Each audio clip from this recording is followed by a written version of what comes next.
So now we are sitting in the queue, waiting to draft. We're in an 8-4, so we might just get eliminated pretty quickly, but let's see how we do. First pack. Come on, something good. Alright. And straight to the rare. Straight to a rare. Normally a good place to start if you're looking for a bomb. And we have Theros, God of the Forge. He's a mythic. He's a mythic rare, so pretty rare, and indestructible, big creature. As long as your devotion to red is less than 5, he's not a creature.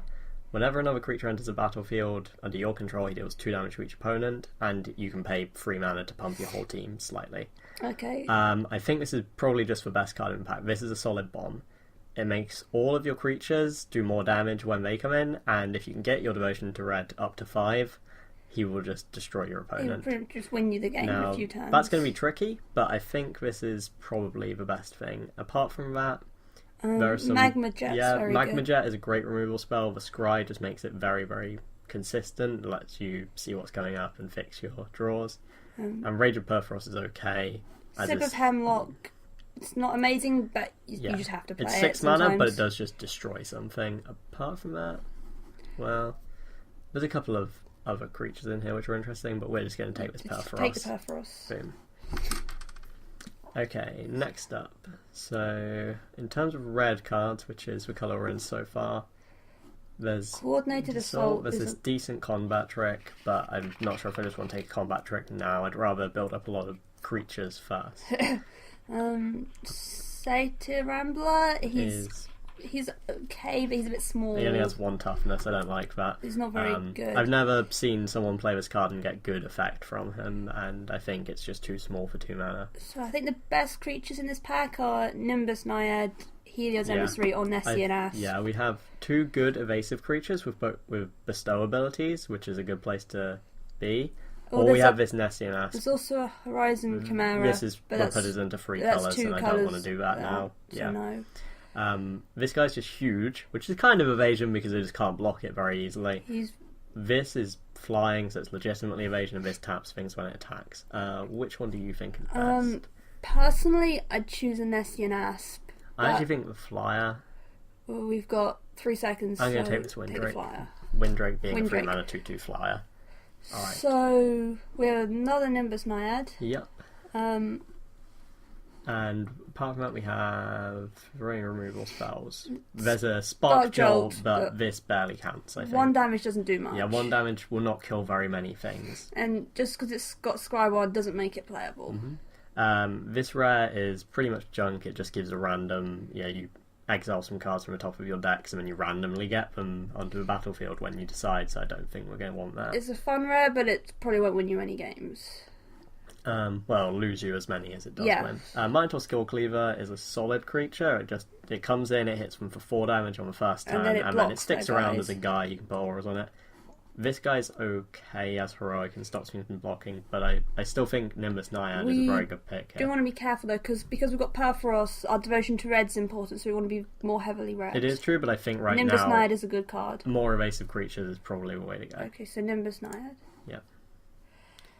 We have a Spellheart Chimera in both of our colours, but I don't like him. No, so you get 3 mana for a star free, so power is equal to the number of instants and sorcery in your graveyard.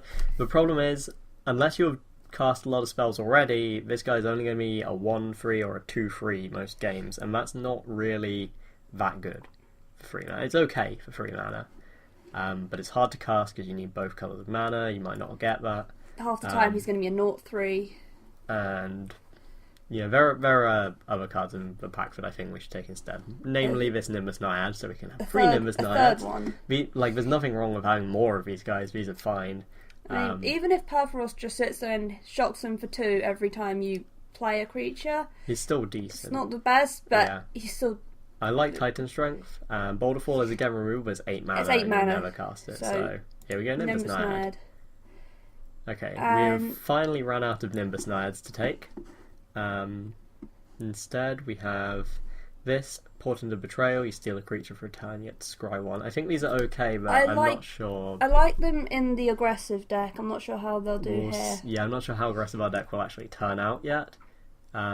We have a Crackling Triton, which rewards us for being in blue and red because it's a blue creature with red activation. And the activation lets you kill something quite often. 2 damage is enough to kill most of the small creatures in this set. It just won't kill anything with an aura on it. And if you're in the middle of combat, you sacrifice this guy and kill one of their bigger blockers. This guy also means we can have something potentially to bestow a Nimbus Nihil onto because it will give us a 4/5 flyer. So I think we're going to take that. This is Demolish. not playable. Do not take Demolish, it's unplayable. So I'll take this. Crackling Triton. We got Be careful with saying that.